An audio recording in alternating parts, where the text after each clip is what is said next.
दिल ना उम्मीद नहीं, नाकाम ही तो है। दिल ना उम्मीद नहीं, नाकाम ही तो है। लंबी है गम की शाम मगर शाम ही तो है। दिल ना उम्मीद नहीं, नाकाम ही तो है। लंबी है गम की शाम मगर शाम ही तो है। तमाम मोअज़्ज़िज़ हज़रात जो यहाँ तशरीफ रखते हैं, मैं आसिम राजा साहब हो, फिरोज भाई हो, नजाकत साहब हो और तमाम लोग, बाबर भाई हो, जो तमाम हजरात यहाँ तशरीफ फरमा है और उनके साथ साथ इतनी बड़ी तादाद नौजवानों की और बुजुर्गों की, ये आज इसलिए मैं यहाँ मौजूद है कि उनके दिल में एक तकलीफ है, एक टीस है कि उनके नेता के साथ, उनके कायद के साथ, उस इंसान के साथ जिसे वो आजम भाई कहते थे और आज भी कहते थे, उसके साथ वो हुआ है जो आजाद हिंदुस्तान में किसी और के साथ जुल्म मेरे ख्याल से उस दर्जे का आज तक नहीं हुआ। आप लोगों की ये भीड़, आप लोगों की ये मौजूदगी और आप लोगों का ये एहसास इस बात को साबित करने के लिए काफी है कि ये बात तो सच, ये बात तो एक हकीकत है कि आजम साहब इस वक्त हमसे करीबन 300 किलोमीटर दूर एक आज बायात की कोठरी में तो मौजूद है, लेकिन जो तहरीक आज से 40 साल पहले, आज से 40 साल पहले जो तहरीक उस इंसान ने शुरू की, वो तहरीक आज भी और इंशाअल्लाह आने वाले कल भी रामपुर वालों के दिलों में हमेशा से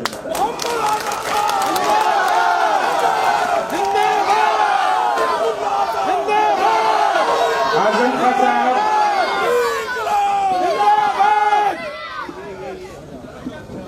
मुझसे जब भी लोगों ने पूछा,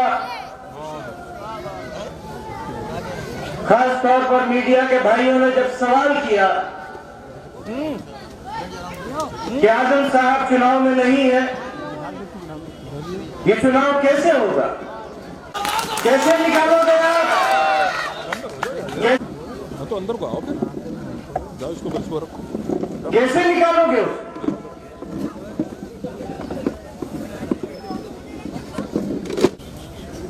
कि एक परिवार,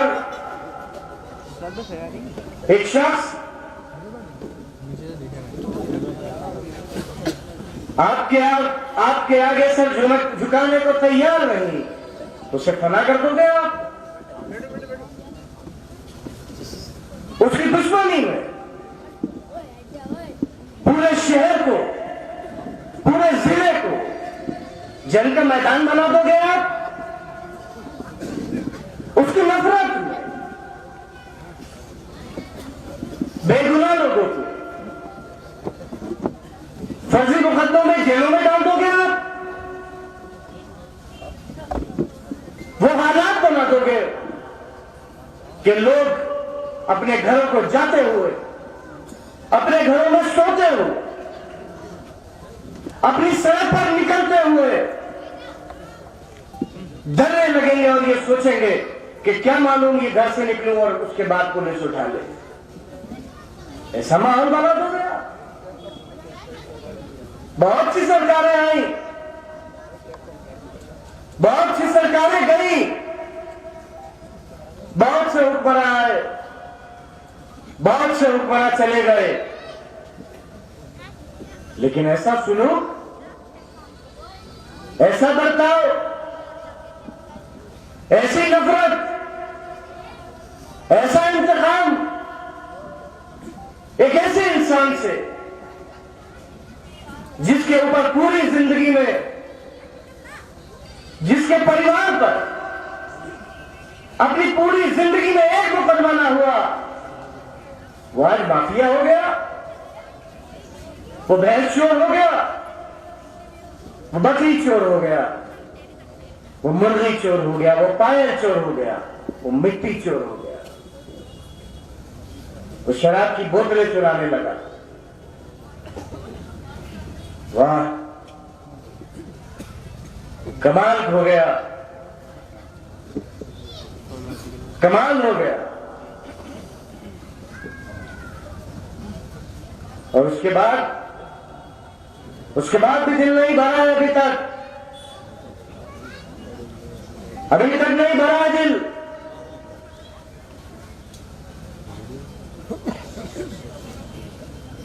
बेगुनाह लोगों को सताना, बेगुनाह लोगों को परेशान करना, उनके ऊपर गुंडा एक्ट लगाना, रेड कार्ड देना, मुचल के भेजना। ये खड़े बाबा साहब आप ही के मोहल्ले के, जब तक नहीं थे साथ नहीं थे, और जब से साथ आए तब से अपने हैं तो अपने हैं। क्या हुआ इनके साथ 4 रोज पहले? किससे छुपा है? पुलिस उठाकर ले गई, एसओजी उठाकर ले गई। रामपुर की पुलिस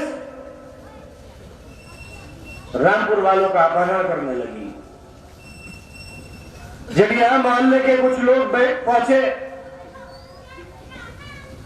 तो क्या कहा एसओजी दफ्तर में कि हमारे पास तो नहीं है। तो इन लोगों ने लिख के दरखास्त दी कि अगर आपके पास नहीं है तो इसका मतलब है कि हमारे मोहल्लेदार का तो अगवा किया गया, हमारी तहरीर लो।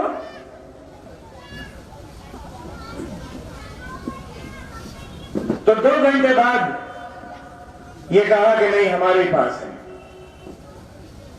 और उसके बाद छोड़ दी। और क्या पूछा कि समाजवादी पार्टी को वोट क्यों दे रहे हैं? फेसबुक पर उनकी हिमायत में कमेंट क्यों करते हैं? ये वीडियो क्यों डाल दी? मैं तो कहना चाहता हूं आज जिला इंतजामिया से,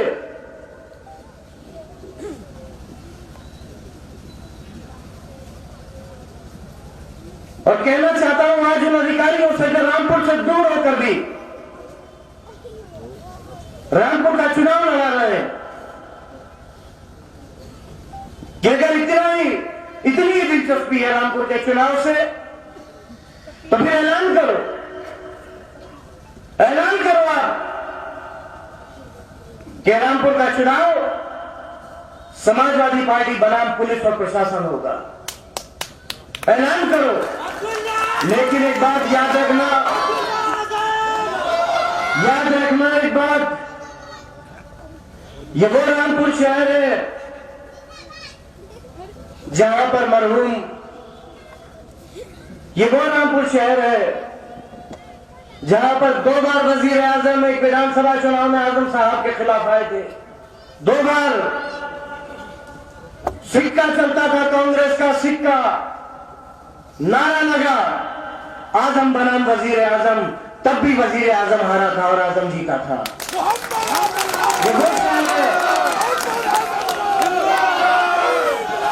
नारा लगा था कि आजम बनाम वजीर आजम, तब भी आजम जीता था और वजीर आजम हारे थे वजीर आजम।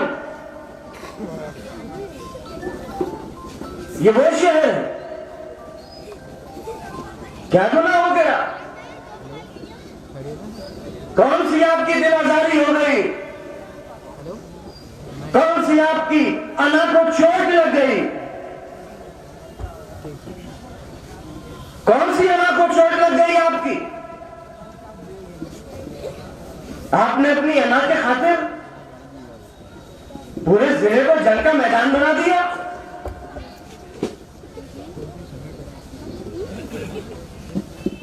एक बच्चों का इदारा, एक बच्चों का स्कूल,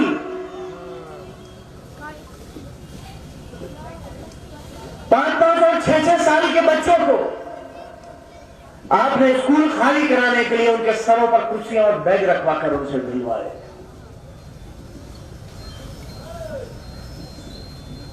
इतना मासूम बच्चा जो जानता नहीं कि सियासत क्या है, बदला क्या है, इंतकाम क्या है,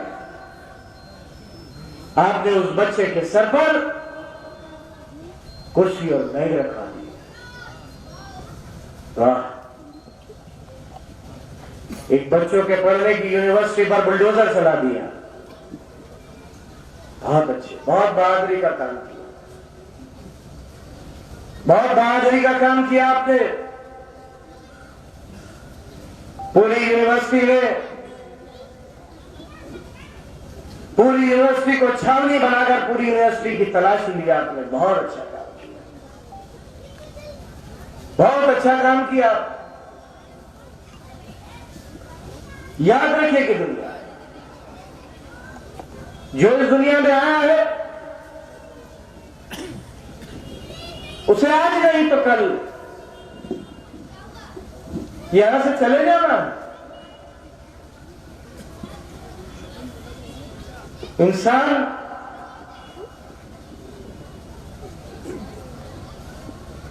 अगर याद किया जाएगा जब दुनिया आपको याद करेगी, खास तौर पर रामपुर वाले जब आपको याद किया करेंगे तो आप सोचो कि किन यादों से आपको याद करेंगे।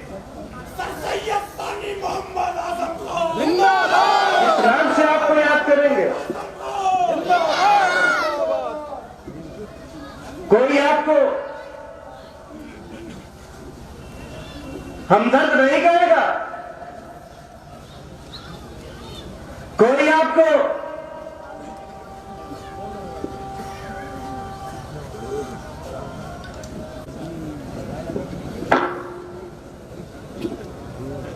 अभी आसिम राजा साहब अर्ज कर रहे थे कि पुलिस के लोग वीडियो बना रहे, बहुत अच्छी बात है। सारे कानून और सारी पाबंदियां सिर्फ हमारे ऊपर लागू है, इसके अलावा न भाजपा पर कुछ लागू है, न बसपा पर कुछ लागू है और न कांग्रेस पर कुछ लागू है। लेकिन अच्छा है कि ये पाबंदियां सिर्फ हमारे ऊपर लागू है। कम से कम समाजवादी पार्टी के लोगों से ये डर तो है। अब जो रेस में ही नहीं है उनसे कैसा डर?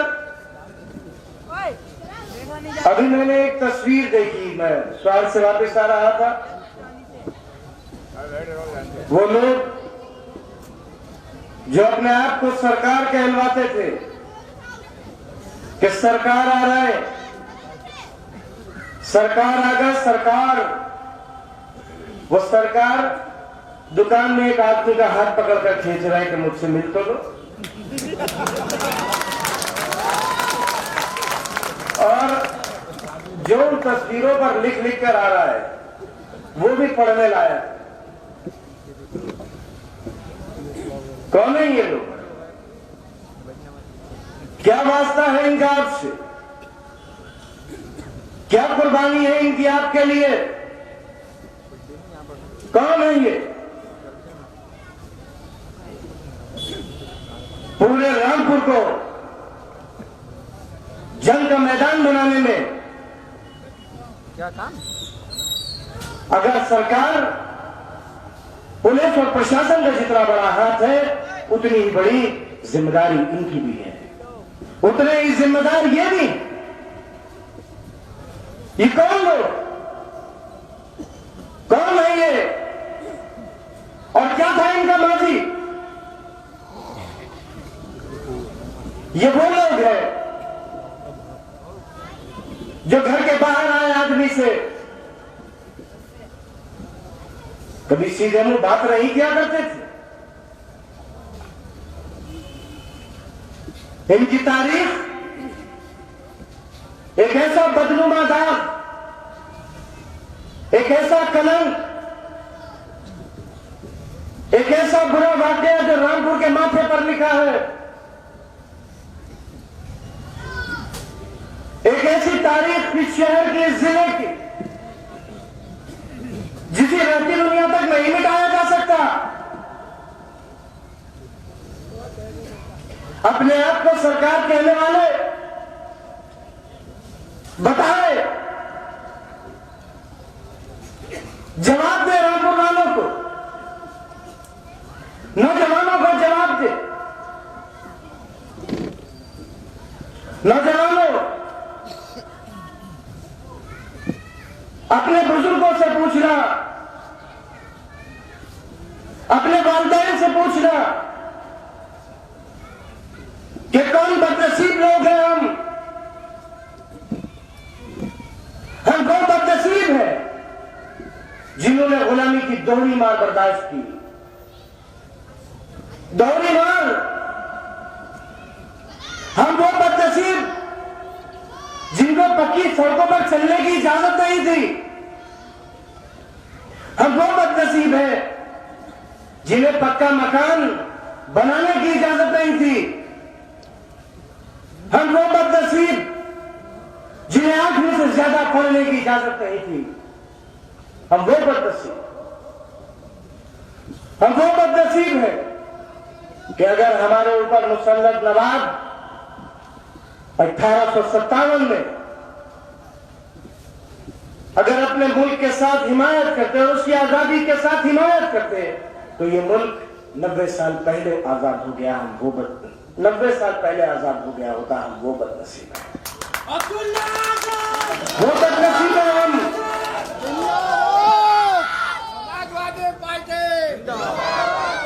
वो बदनसीब, और आजादी के बाद भी ये लोग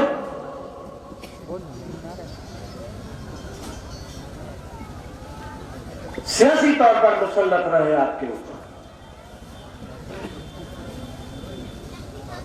सड़क नहीं बनवाई, कोई स्कूल नहीं बनवाया,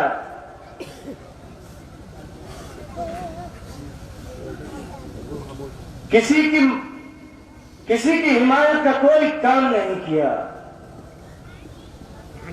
जब पूछा तो पता चला पूरा परिवार विदेश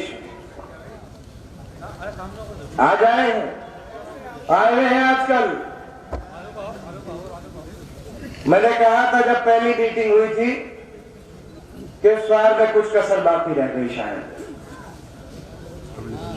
पिछली बार 2 फिल्में बनी थी, वालिद साहब की और बेटे साहब की। वालिद साहब की रिलीज हो गई, नताइज भी उन्हें सामने आ गए। इस बार दोनों की फिल्म बनी, एक की तो पुरानी है, एक की नई है। दोनों को पिक्चर और भी मिल गए, कहां चलानी है उन्हें, और लोग भी इस इंतजार में हैं कि तुम सादा आ जाओ। मैं गवाह हूं आपके सामने, अभी शहर से आ रहा हूं, अभी गवाह हूं आपके सामने। पुलिस की इतनी जातियों के बाद, इतने जुल्म के बाद, मेरे आगे पुलिस की एक गाड़ी, मेरे पीछे एक पुलिस की गाड़ी ऐलान करती चलती है कि कोई मिलेगा तो मुकदमा कायम कर दिया जाएगा। जिम्मेदारी के साथ आप आपसे कह रहा हूं, मालिक ने चाहा तो 2017 से बेहतर नतीजा रामपुर में भी आएगा और स्वान में भी आएगा। रामपुर में भी आएगा और स्वान में भी आएगा।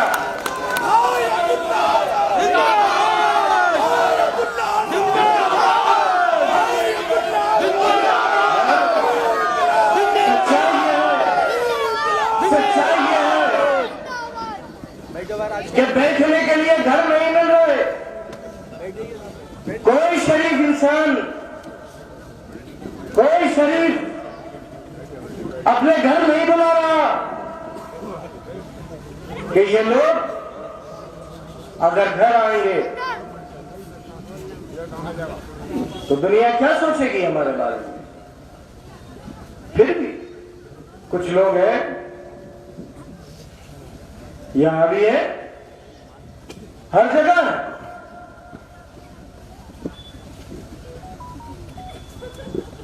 वो खुद ये सोचें कि जब इस दुनिया से जाओगे और अपने मालिक का सामना करोगे तो क्या करोगे, किसकी हिमायत करके आए हो, भाजपा की,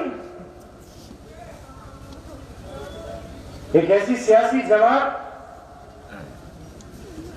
जिसने नफरत फैलाने में और इस मुल्क को बर्बाद करने में कोई कसर बाकी नहीं छोड़ी।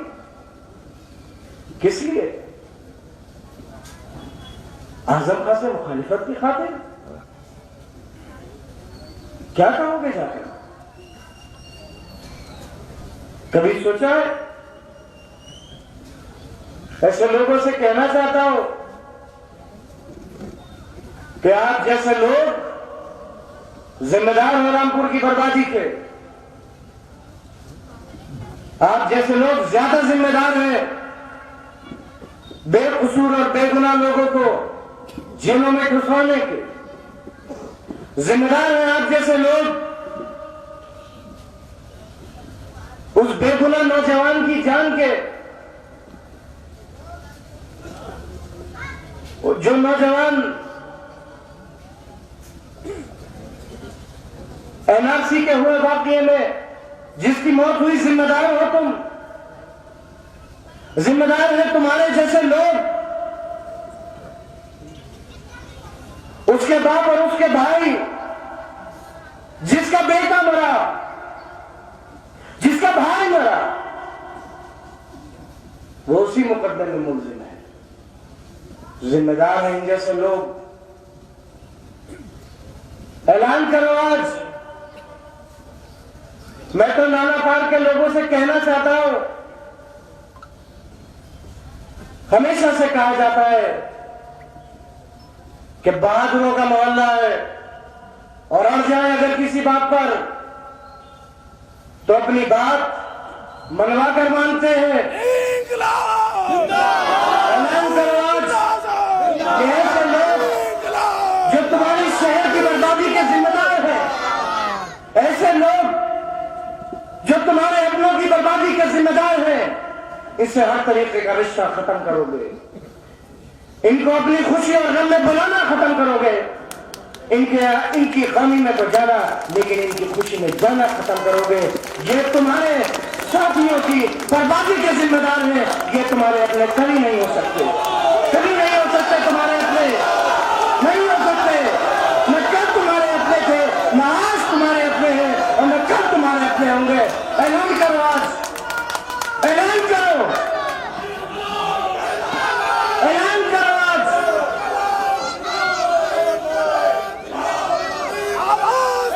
इन लोगों ने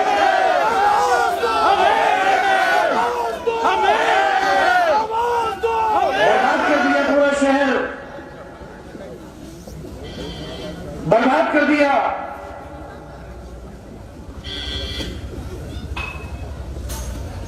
सवाल होते हैं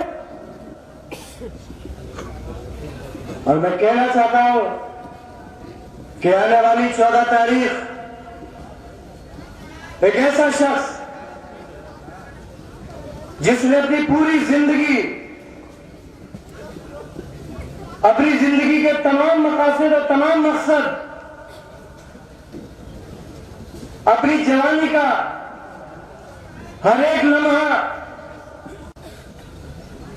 अपना पूरा बुढ़ापा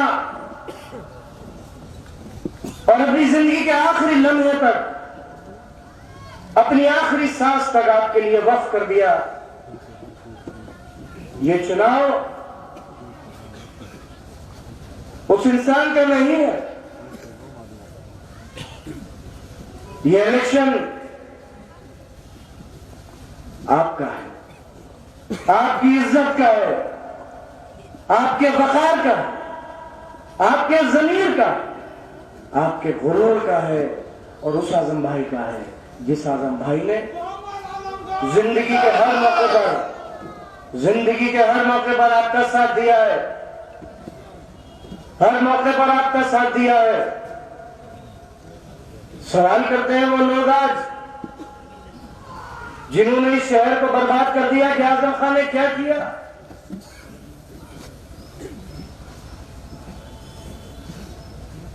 क्या किया आजम खान ने? भारतीय जनता पार्टी के लोग कि आजम खान का तो आतंक था, आतंक, माफिया,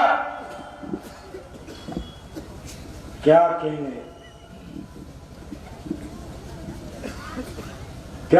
आपके, क्या कहने आपके? ये जवाब नहीं दोगे कि इस पूरे जिले में, इस पूरे शहर में, हर गली में, हर चौराहे पर अगर किसी एक शख्स के नाम का पत्थर दिखता है तो उसका नाम आजम खान।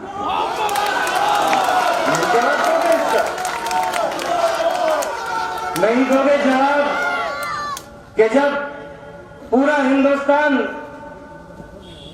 कोरोना से जूझ रहा था और आज भी जूझ रहा है,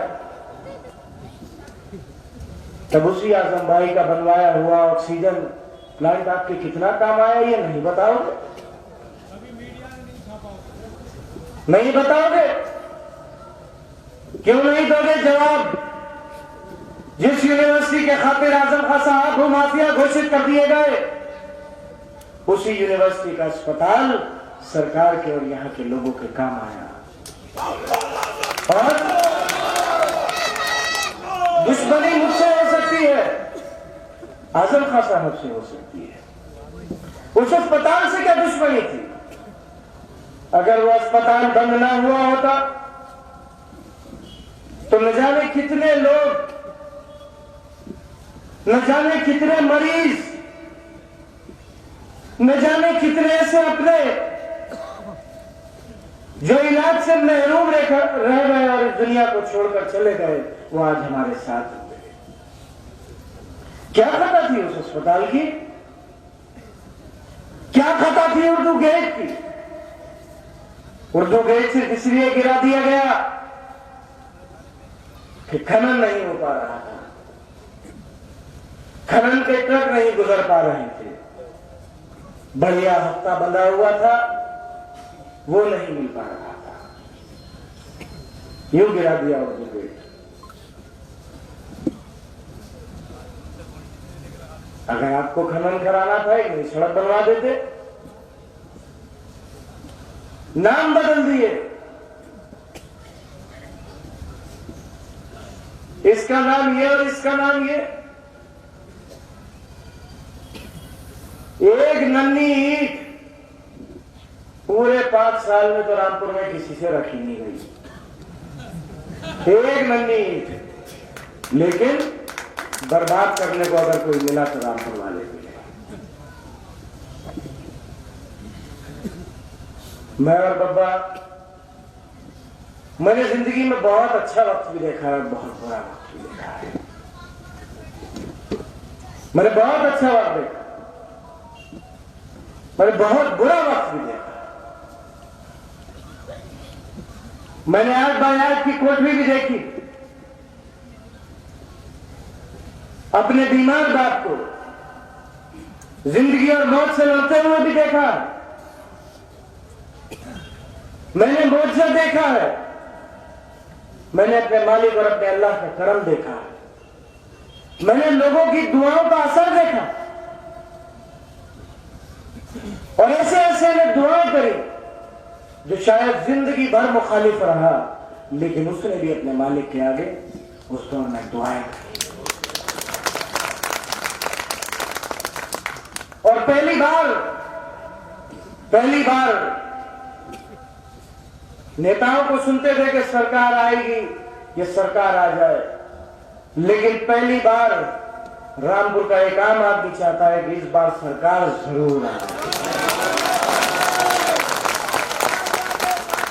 आम आदमी चाहता है कि सरकार जरूर आए और आएगी, इंशाअल्लाह जरूर आएगी।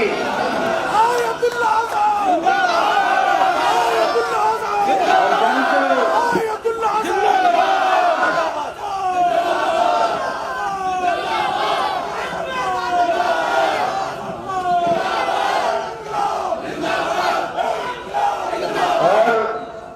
आप जानते हो जो शख्स आपके बीच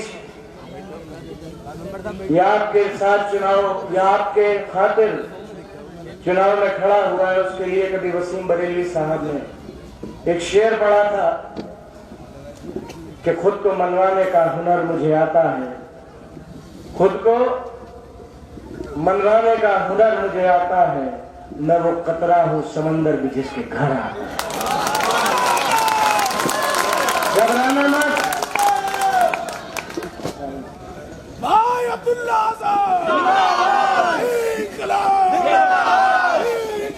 मैं आप सबसे ये गुजारिश करने आया कि 14 तारीख को आपके साथ बहुत जुल्म हुआ है, आपके साथ, आपके अपनों के साथ, आपकी माओ के साथ, आपकी बहनों के साथ, आपके बच्चों के साथ और नौजवानों तुम्हारे वालिदैन के साथ सड़क पे खड़े लोगों को बेइज्जत किया गया। और पहली बार ऐसा हुआ है कि लफंगों के कहने पर शरीफों के घर में पुलिस कूदी है। पहली बार ऐसे लोग जिनका कोई चरित्र नहीं, उनकी सिफारिशों पर अधिकारियों से कुछ काम निकालने के लिए और कुछ जी हुजूरी के खातिर कि अधिकारी हमारा सलाम ले लें, बस हमारा ये काम हो जाए, हमारे फला एनओसी हो जाए, हमारा लाइसेंस हो जाए, इस खातिर पूरे शहर को भट्टी में झोंक दिया। आए तो अपने ऊपर हुए हर जुल्म का जवाब जरूर लेना जवाब।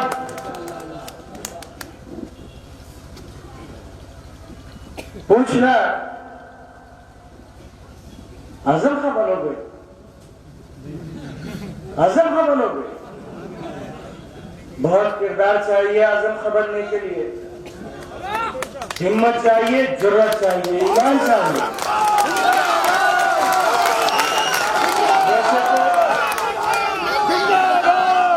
वैसे तो 100 साल लगेंगे आजम खां बनने में, लेकिन तुम जैसे अगर 100 बार भी दोबारा पैदा हो जाए तो आजम खां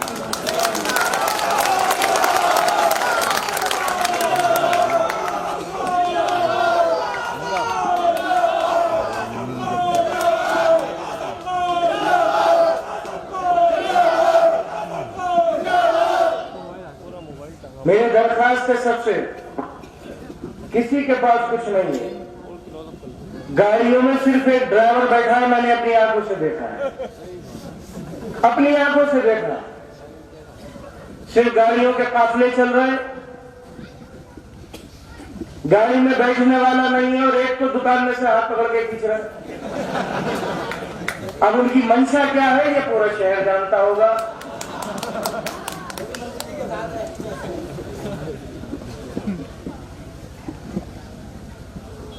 जो गुल्लक खाली होती है वो खनकती ज्यादा है, कभी बड़ी गुल्लक नहीं खनकेगी। ये आज 10 दिन है, खनक लेने दो इन्हें। जब 10 मार्च को इनकी गुल्लक खुलेगी इंशाअल्लाह, इन्हें सबको कर लेने दो।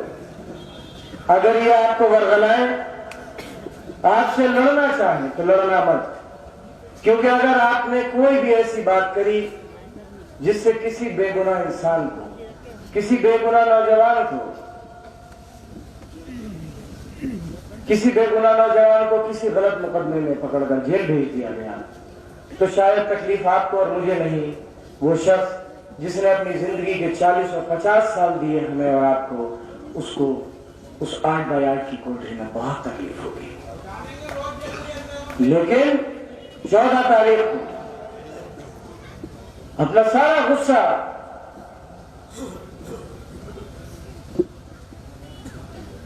अपना सारा इंतकाम उस बटन पर निकालना। छुट्टी मनाने मत जाना नैनीताल ना, बहुत से चले जाते। छुट्टी मनाने नैनीताल नहीं जाना, सबकी छुट्टी